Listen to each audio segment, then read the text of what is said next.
Hey, welcome to the Blerddadpodcast. I am your host, Glennlawrence. This is a space where we have unfiltered conversations and nerd out about fatherhood. Super happy to be here. No guest today. No guest today. I thought that it would be a good time to discuss something that I've been going through myself, and that is feeling inadequate as a parent. I mean, as my hair might indicate to you all, um, I don't feel that I'm quite put together. I'm tired all the time and worried.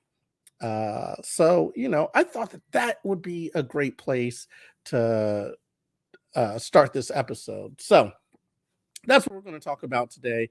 It should be a fun little, just kind of off the top, just talk me extemporaneously talking about what's going on in my life and what's going on with raising this kid. And we'll get into some blurty topics probably uh, somewhere in there. We got to talk about, some movies and stuff that are coming out, some movies that I've seen, some Netflix stuff, some really cool stuff. So we'll get into that. But first, let me get a shout out to my awesome sponsors, theymademewearit.com.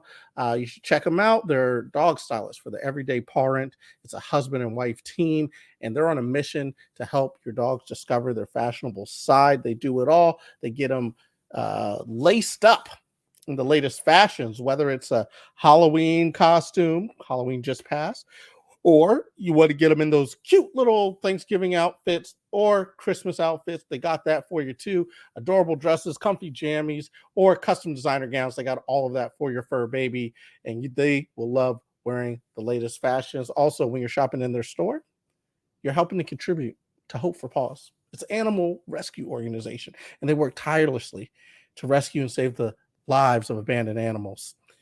So what are you waiting for? Go check out theymademewearit.com and use code word blerd for 15% at checkout of the entire store. Now, the way that I read that was very dramatic. I'm trying to get back into my performance mode, because I'd hop back on stage for a little bit. So, that's part of the thing. And I'll tell you what happened. Now we're going to get into the crux of the show. I was looking at this new child that I have created, and I'm like, man, how is this kid going to see me in his eyes? Now, I've been doing comedy for a good while now, and I was just thinking, like, man, what am I putting out there on tape? Before, I didn't care about bombing at all, and now I'm like, I can't bomb. I have a kid. How can you go out there and bomb with a child? How can you let your child see you fail? I came up with the answer. You just got to let them see it. You know what I mean? But hopefully they'll see you at a high level for long enough that they'll be like, you know what? Dad fails every now and then, so it's okay for me to fail. But you don't want to right off the bat have them see you failing. So I was thinking about all these things. I was like, man, what have I done? What's this kid gonna look at me like? And it just got me to thinking of like how inadequate I was feeling as a parent. And I was wondering, like, man, are other people feeling this way? Like, is this a thing that happens to other people too? You know what I mean? And I'm sure it is. Like, you go about your life just taking care of yourself, and all of a sudden you have this other person to take care of. It is like, it could feel overwhelming. I've had friends tell me that they think it's going to be overwhelming when they have a child, and I'm like, yeah, it is a little bit. It's a little bit frightening. I work like now everything in the house is like dangerous. Like I used to just walk by the coffee table. The coffee table was fine, and now I'm like, oh, that's a killing device. Like if he falls on that, he could really hurt himself. Or like our counters, like, oh, beautiful granite counters, and it's like, oh no, he could just smack his head on those. Dangerous. Everything's dangerous now. I hear all these stories about people childproofing, and I'm like, why? Why would you put foam over everything? And now I am so afraid that I want to put foam on everything. I'm really, really afraid. But I'm glad that I played football because I know how to carry the package. Luckily, I wasn't a fumbler when I was back in high school. I think my high school friends will attest to that. I did not fumble. I didn't play a lot, but I also didn't fumble. So there's that. So I'm not too afraid of dropping them, but you know what? Like, what if I trip? You know what I mean? Like, I've never tripped comically in my home and like fell flat, but now it's like one of my biggest fears. It's like one of my biggest fears. I'm gonna trip over a wire and fall on this kid. All of this has led me to think, uh, am I doing it right as a parent? You know what I mean? And I think that is a question that will only be answered over time. You know, I feel like as long as I think Chris Rock said, "You're trying to keep him off the pole." I'm just trying to keep him off the pole or the pipe. That's it, basically. The entire time, I'm just trying to keep him off the pole or the pipe. And I feel like if I do that, then I will have been successful. But that does not stop these feelings of inadequacy from creeping in, and it's been a thing. So then there was that feeling, and then that kind of filtered into feeling a little bit sad and depressed, and then it's like, why am I doing any of this? And then of course, catching the COVID that'll make you think about your mortality. So there, all these things were like swirling. That's why you might have seen that we haven't had the consistency that you are used to and you love us for. But we'll be getting back to that. So there was those things like the COVID and all that type of stuff, and all those feelings. So we took a little bit of a mental break. But then also, I'm back on stage. Blerddad's back on stage doing what he loves best, doing what you know him for, which is getting out here and performing, getting level up comedy back into the swing of things. And that was great, man. I went to open mic. Here's how it went. Had my jokes, okay. I'm ready to go. I step on stage. First thing I do is feel immediately the fact that I have not done this in like a year and a half. And it's not awkward. It's just like, whoa, I missed this energy. This is weird. This is great. And then I go into the set. The set's okay. You know what I mean? I'm working on some jokes. I'm working on some material for a new special that I want to do. I want to put it out maybe by the end of the year. We'll see what happens. Maybe I'll be able to do it or not. I got a lot of rust to kick off, but I had my jokes. And then I started out, and I stumbled a little bit at the beginning because it was just like, whoa, I haven't talked to people in a crowd for um a year and a half, year and a half.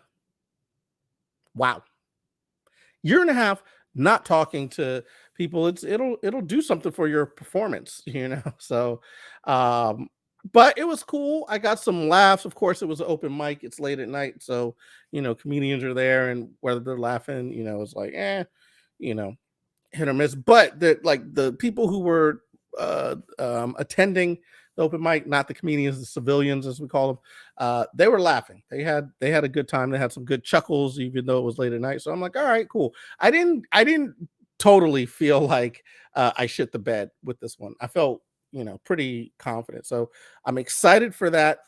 Got some new bits I want to work out. Got some old bits I want to work through, and you're gonna see me on the path of getting back to peak performance. And I'm gonna try to put out another little special for the people. I think that's what you got to do. You got to put out your own content. That's the way the world's going. Put out your content, get people ready for you.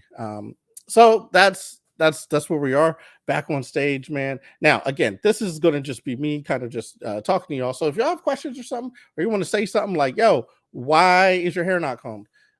Anything like that, go ahead and throw it at me, toss it at me. I'm more than willing to answer those questions here on air. But yeah, man, the return to the stage is nerve-wracking. I mean, we've seen it, and I tell you what really kind of sparked. Roy Wood Jr. had a special, and it was great. It was amazing, immaculate special. He's a master at the craft. He's an OG.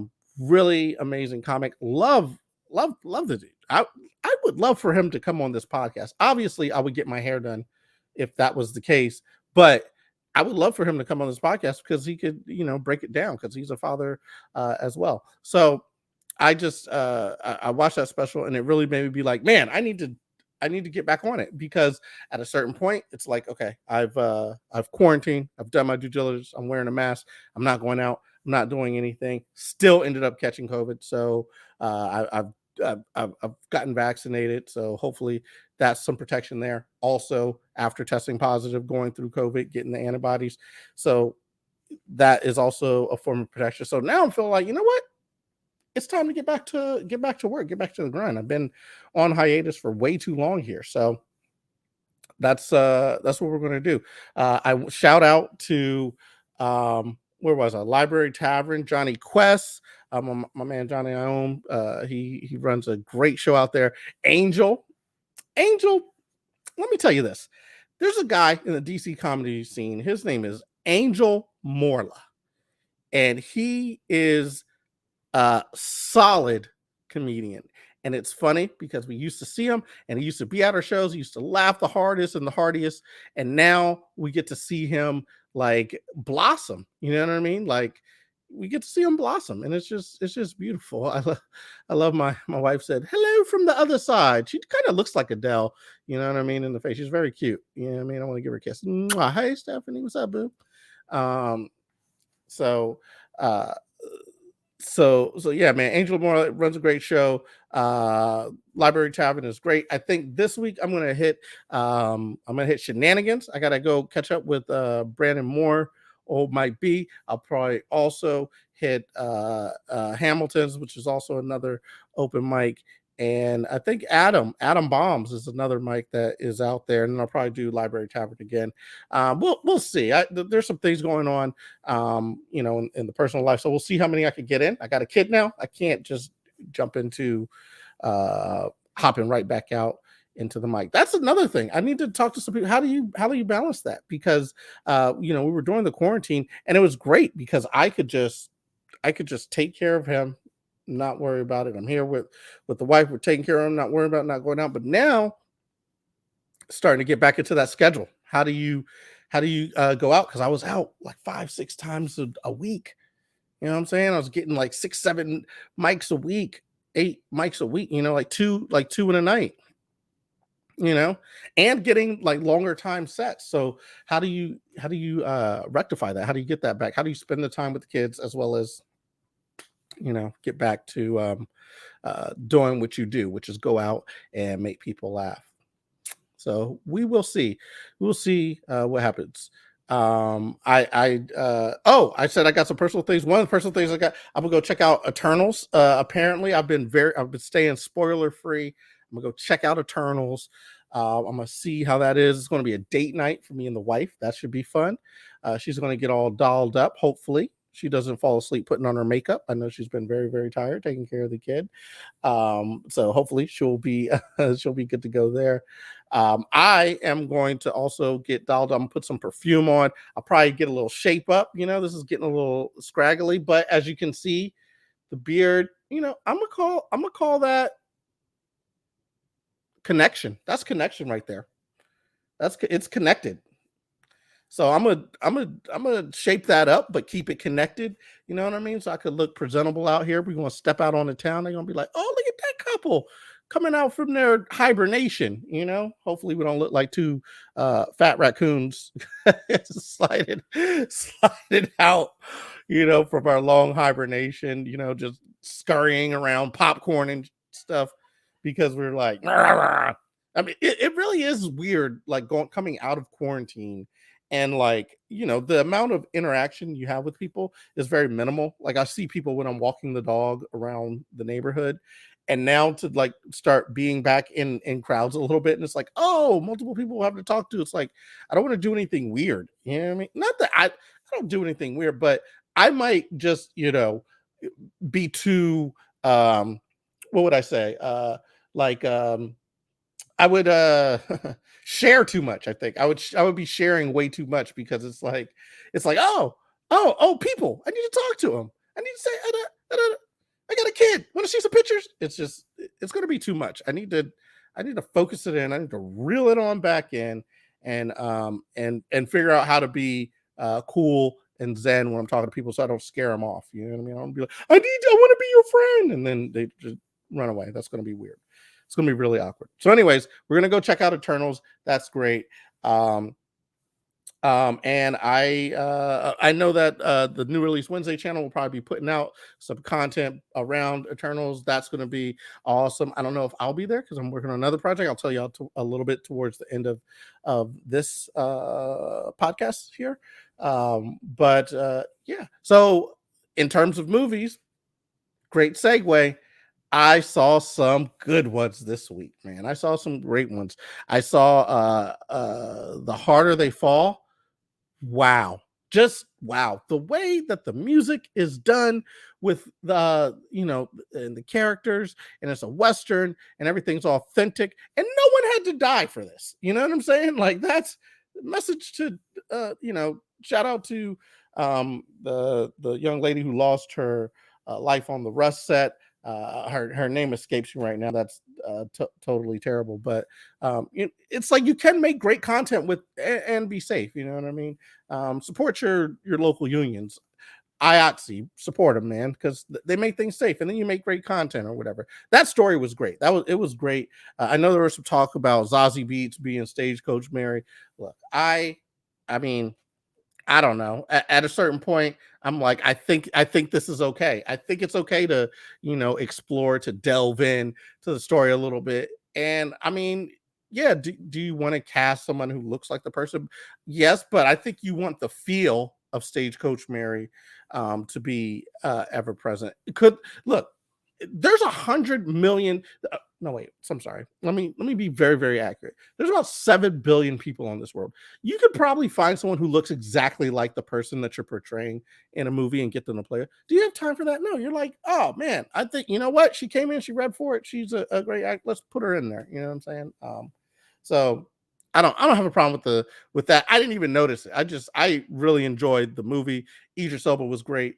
Regina the King is what I'm going to call her, because she is magnificent. Regina Queen, I think we should call her, because she is the queen. She's killing it. I can't wait for the movie. I will not spoil it, but it is very solid. Everybody had their place. Everybody was playing their part very well, and it was just the choreography of the shots, the cinematography of the shots was amazing. How everything was you don't usually see that, you know what I mean? Sometimes they put together really cool things, but they had some really cool scenes and interactions, and it almost was like poetry in motion, the entire film. And then it had some hardcore gangster stuff in there, so some gangsta-ish. So that was very, very solid. I also saw Finch, and Finch was another great movie. Is a Tom Hanks banger, Tom Hanks blockbuster. Look, I posted this on Twitter. Tom Hanks is such a good actor. They don't even give him co-stars anymore. They're just like, hey, here's an old iMac in a vacuum. Make something happen, buddy. Just go ahead. There you go. And he does every time. He's like, all right. And and the whole movie to me just said, they just kept giving Tom, like, all right, so now you're dying on a beach. It's like, all right, here's a beach chair. Go. So that was interesting. That was really funny. But the movie was really good. It was very, very solid. I'm enjoying it very, very much. So that was solid. I've been watching Big Mouth season 5, I believe. How did they get to season 5? Because this show is wild. It's outrageous sometimes. But I like it for the simple fact that it is adult content, but we all went through these things as like children. Through, like, our my nostalgia for puberty and whatnot. It's like, oh yes, I remember that. And I feel like that is what they are going for in Big Mouth. I know a lot of people are up in arms, like, I can't believe you're putting these things together. And I'm like, no, it's adult content for adults. Of course, it's a cartoon, but you have all kinds of anime cartoons that have adult content and stuff in there. So what are you gonna do? Make sure you're taking care of your kids. Make sure they watch things that you want to watch. Like, what people are complaining about it, like it's some horrible thing, and I don't think so. I think it's art. I think it's stylized, but it is very, very, I think, very, very interesting that it lasts this long, because it is wild. But it's very creative, and it is nostalgic. I'm like, damn, I do remember that. I remember having those feelings. I remember having the little jelly sea monster, the little hate worm, all these different things that were in there. So yeah, I've been watching that. What else is going on in the world? Wow, the Travis Scott thing. Astro World. Did y'all see that? Now that is crazy. And I will tell you what, I've been in a crowd before, and it was an indication of me never going into a crowd again. I was in a crowd before, and everybody was like really tightly packed together. And I was like, oh man. So then people started moving, right? And then it started getting a little dicey. So I was like, I'm about to move out of here, right? And I remember trying to take a breath, and because I'm short, I remember looking up and I'm like, and all these tall people around me, and I'm like, oh man, I can't breathe here.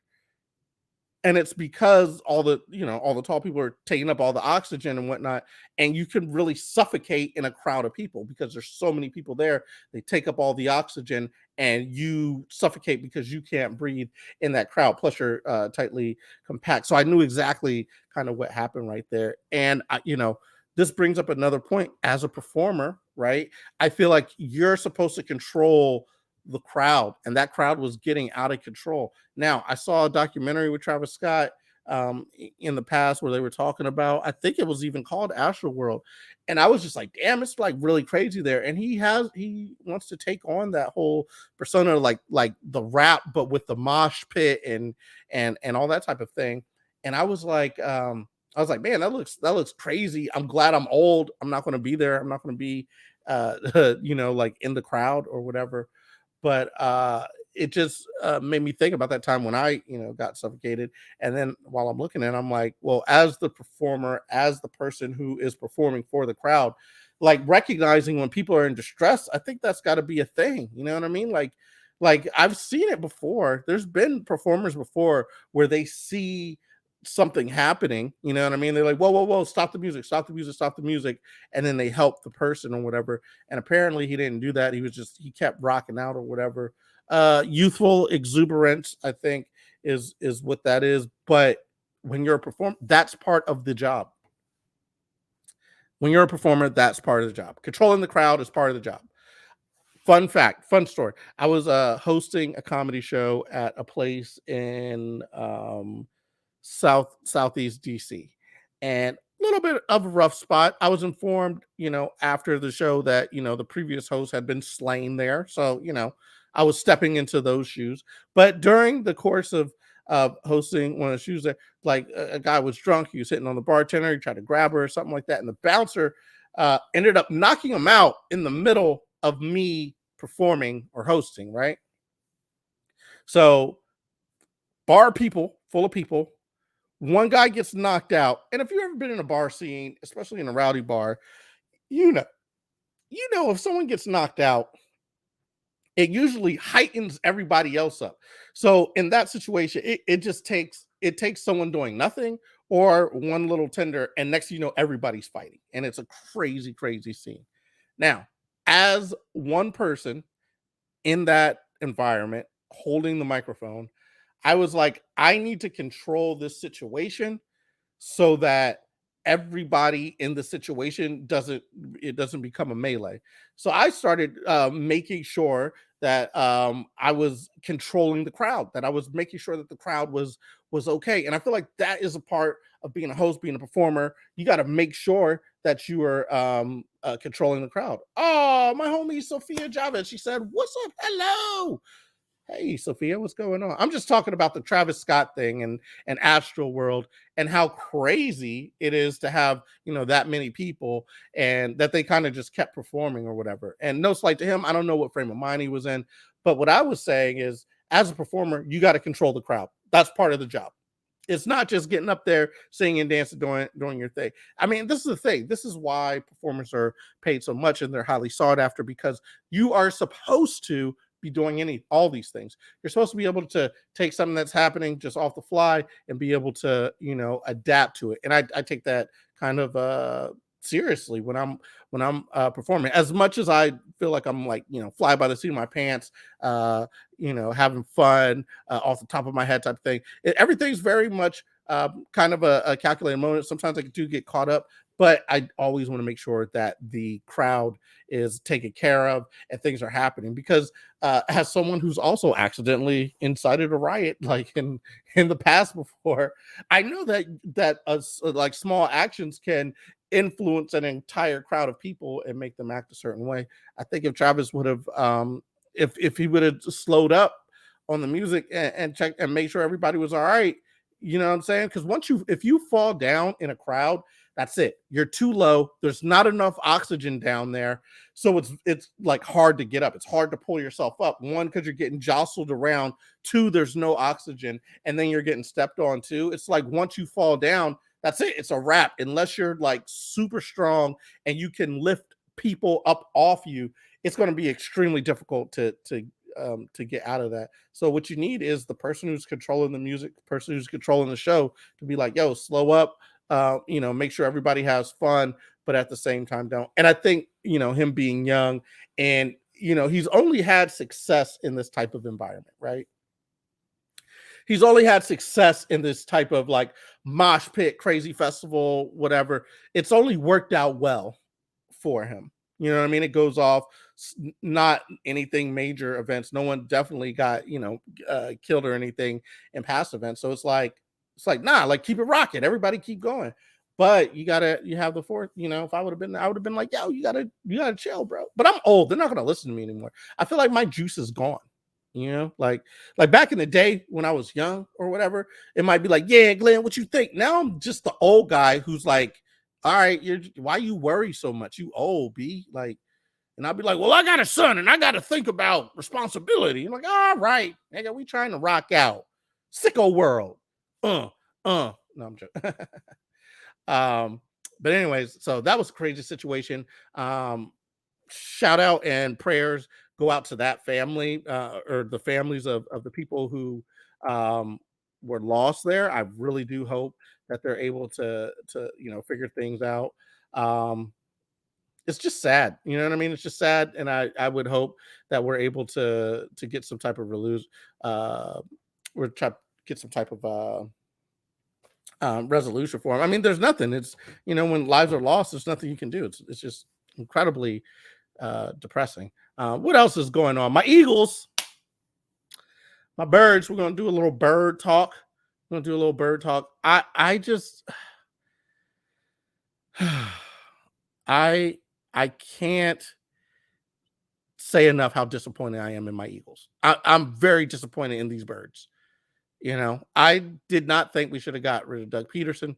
I thought it was a little bit premature to get rid of Carson Wentz. Anytime someone has an ACL injury, it usually takes them about 2 seasons to get back to their full self. Guess what? Carson Wentz is about 2 seasons removed from his ACL injury, and look what he's doing in Indianapolis. I could have told you it was going to play out like that. I don't know where Doug Peterson is. He's probably off fishing or whatever. But why get rid of the guy who got you Super Bowl? I mean, maybe he was burnt out. Maybe that's why he's gone or whatever. But I'm like, the guy who got you the Super Bowl, why leave him? And then I mean, they're playing okay. I'm not a fan of Jalen Hurts and the way that he's playing right now. He does show some things. He showed more accuracy this weekend, but over the past weeks, he has not been very accurate. And he takes off and runs all the time before he's done his progressions. He's not hitting big throws, and he's missing the short and intermediate throws. It's like, what are you giving us? All you're doing is running the ball. Like, we need somebody who could throw. But he did throw a little bit better this past week. They faced a very good LA Chargers team, and they stuck with them. I would have liked to see them win. I didn't have faith that they were going to win that game anyway. So seeing them stick with them as long as they did, I was like, okay. Is it a moral victory? I don't know. I've already counted the season out. I don't think that they're going to do very well. I think they're going to finish probably 6-11. I think, would that be a fair? 6-11. I think will be their record. Count it. That's what I think they're going to get. 6-11. What else is going on in the world here? Apparently Pete Davidson is dating Kim Kardashian. That's amazing. Let's see if that kryptonite Kardashian coochie is going to ruin another superstar. Or maybe it only works on the black superstars. Maybe that's maybe the white superstars will be able to handle it. Although I have heard that Pete Davidson is packing like a black dude, so maybe that'll we'll see. If he gets fired from SNL, we'll be like, see, another one bites the dust, man. you got to be careful. You got to be careful. You got to be careful out there. I don't know what else is going on. So that's cool. Pete Davidson and the Kim Kardashian thing. I don't know. I don't think there's much else going on in the world. I'm sure there's much else going on in the world, but I, for one, am a little bit tired. So this is just a quick episode. We did a little rundown. A couple of friends stopped in to say hello, and that was very nice of them. But yeah, man, I'm back on these stages. I'm gonna be doing these open mics. I do have a show lined up, and that show is when is that show? That show is the 21st. That show is the 21st. That show is the 21st of 21st of November. It's in Leesburg, Virginia. Hold on. Let me get you the exact coordinates, because I'm over here. I'm over here yip yapping, and I didn't even have the exact coordinates pulled up. Come on, Glenn. What are you doing? What are you doing, bruh? Get it together, okay? Look, get your tickets now. It's the Belly Laugh show. That means you're gonna hardy har har. It's gonna be 11/21 at Tarbender's Lounge in Leesburg, Virginia. It's gonna be hosted by Amir Yaz, and it should be pretty funny. It's gonna be with Greg Stevens, Ali Sherry, TJ Ferguson, Alani Nichelle. It says Greg Lawrence, but that is Glenn Lawrence in the Eventbrite. And Dr. Gill is going to be there. Your headliner is going to be Elena Torres, hilarious comedian. She was a telenovela superstar back in the day, and now she will be telling you jokes in Leesburg, Virginia. That's Tarbender's Lounge in Leesburg, Virginia. And it's a brunch show, man. It's a brunch show from 1 to 2:30. So you should come check that out. Big City Comics are coming to downtown Leesburg. So go ahead and get your tickets and check it out, man. It should be really fun. So that should be really cool. Listen, this has been great. It was just a short episode. That's how things are going. I assure you, there's going to be more fun to be had in their future. But I just wanted to come on and be like, hey, man, I was feeling inadequate as a parent for a little bit. Had me down the dumps. I was also busy with some other things, personal things. Oh, and a cool project. I can release this now on November the 19th. Level Up Comedy will be producing the Talk to Me crowd work special for comedian Chris Allen. So that should be really cool. More details to come. That's going to be at the Southern on 11/19. That's on a Friday, 8 o'clock. So go out there if you love crowd work. If you're in the Charlottesville area, that's going to be really fun. I will not be telling jokes. I'll be running some technicals, because I do that too. You know what I'm saying? Don't let the hair fool you. I got skills and traits. You know what I mean? I may just look like a scraggly homeless dude. All right, that's enough self-deprecation. I picked my spirits up by doing this. Told y'all a little bit about what I'm doing. I'm very excited. Stephanie looks beautiful in the back room on the ones and twos. She says hi. Sophia Javed also says hi. And I'm saying bye, because this episode is now over, man. It's been really fun. Please like, share, subscribe to the Blerd podcast, wherever you listen to podcasts, on Spotify, it's on Apple Podcasts, Stitcher, all that good stuff. So go ahead and give us a like. Also, you can see the video portion of this on YouTube. So if you want to go check out episodes there, those episodes will be on YouTube. But this was a fun little quick hitter. It's a quick hitter. Pop, pop, pop, pop, pop, pop, pop, pop. It's the 1-2. Pop, pop. And there we have it. So hello. There was 2 hellos and 1 goodbye. And now nothing left to do but say, blerd that out.